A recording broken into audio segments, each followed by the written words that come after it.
Hi అండి. రాజ్మా దొండకాయ gravy curry చాలా బాగుంటుంది.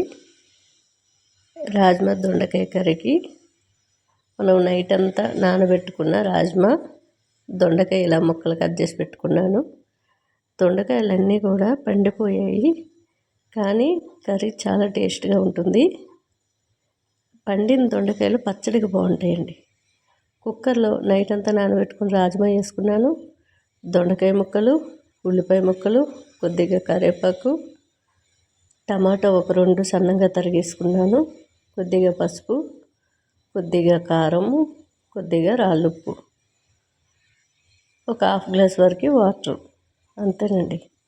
చక్కగా అలా స్టవ్ పైన మీడియంలో స్టవ్ పెట్టుకొని 2-3 విజిల్ వచ్చే వరకు కూడా ఉడికించుకోవాలి.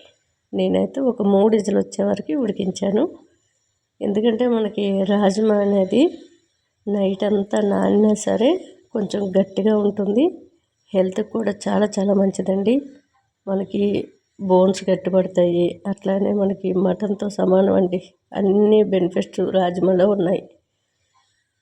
కొద్దిగా ఆయిల్ అయితే వేసుకున్నాను.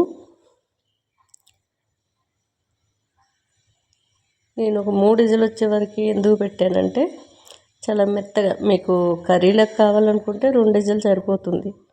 నేను మెత్తగా మనకి స్మాషర్తోనే మెత్తగా చేసుకుంటున్నాను. రోటీ అయినా రైస్ అయినా బాగుంటుంది. ఇది మెయిన్ చపాతీలోకి అయితే చాలా టేస్ట్గా ఉంటుంది రాజ్మా. అందుకనే ఇలా చేశాను. చపాతీతోని పెట్టుకుందామని. రైస్లోకైనా బాగుంటుంది. కొద్దిగా నెయ్యి వేసుకొని చక్కగా తినొచ్చు. నేను ఎప్పుడు ఇలాగ రాజ్మా చేసిన, లేదంటే పప్పు చేసిన ఎక్కువగా నెయ్యి వేసుకొని తింటామండి. చాలా బాగుంటుంది. అసలు ఒక్కసారి తిన్నారంటే మళ్ళీ మళ్ళీ తినాలనిపిస్తుంది, అట్లా ఉంటుంది. ఇదైతే చపాతీ పైకి చాలా టేస్ట్ ఉంటుంది. ఎవరికైనా నచ్చితే ఒకసారి ట్రై చేయండి. రాజ్మా ఏ రూపంలో వండుకున్నా మనకి ఆరోగ్యానికి మంచిది కాబట్టి నేను ఎప్పుడు కూడా 2-3 కిలోల వరకు రాజ్మా అనేది తెచ్చి పెట్టుకుంటాను. మనకి చిన్న సైజులో దొరుకుతుంది, పెద్ద సైజులో కూడా దొరుకుతాయి రాజ్మా. మీకు ఎలా కావాలంటే అలా తెచ్చుకోండి. మంచి కలరు, డార్క్ కలర్లో కూడా రాజ్మా ఉంటుంది, లైట్ కలర్లో కూడా ఉంటుంది. చాలా టేస్ట్ అయితే అదిరిపోయిందండి.